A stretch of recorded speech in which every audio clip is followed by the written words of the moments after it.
Assalamualaikum warahmatullahi wabarakatuh. Perkenalkan, nama saya Azab Sofyan dengan NIM 210221009, kelas karyawan IP 21B semester 3. Kali ini saya ingin memaparkan materi kuliah tentang pemikiran politik. Pemikiran politik Sayyid Qutb dan Al-Maududi. Pemikiran politik Islam modern kontemporer.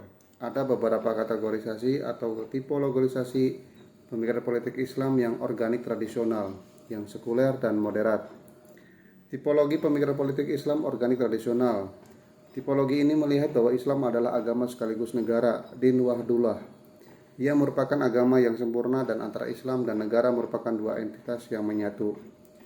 Hubungan Islam dan negara benar-benar organik, di mana negara berdasarkan syariah Islam dengan ulama sebagai penasehat resmi, eksekutif, atau bahkan pemegang kekuasaan tertinggi.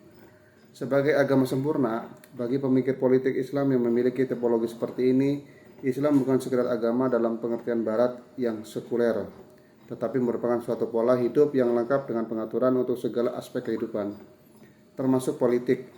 Yang termasuk tipologi ini adalah Rashid Ridho, Sayyid Qutb, dan Abu Al-Ala Al-Maududi.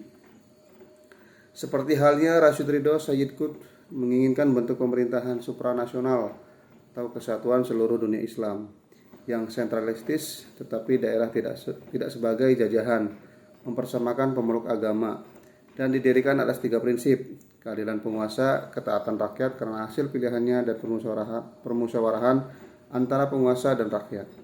Meskipun ia tidak mempersoalkan sistem pemerintahan apapun sesuai dengan sistem kondisi masyarakat, namun pemerintah ini bercirikan penghormatan pada supremasi hukum Islam atau syariah. Sayyid Qutb dan juga Al-Maududi adalah orang pertama yang menggunakan pengertian bahwa umat manusia adalah khalifah Allah di muka bumi sebagai dasar teori kenegaraan. Keduanya menolak prinsip kedaulatan rakyat dalam pengertian konsep politik barat, karena manusia hanyalah pelaksana kedaulatan dan hukum Tuhan. Yang sebab itu, manusia tidak boleh membuat kebijakan yang bertentangan dengan kehendak Tuhan. Konsep politik Islam ini oleh Al-Maududi disebut sebagai teodemokrasi. Istilah teodemokrasi berasal dari 2 kata, teokrasi dan demokrasi. 2 kata yang disatukan dalam istilah ini dijelaskan Maududi bahwa kewenangan untuk menegakkan pemerintahan yang diberikan Tuhan kepada manusia dibatasi oleh undang-undangnya, yakni syariat.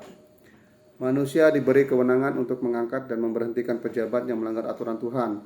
Hal-hal yang tidak jelas diatur secara jelas dalam syariat, diselesaikan berdasarkan musyawarah dan konsensus kaum muslimin.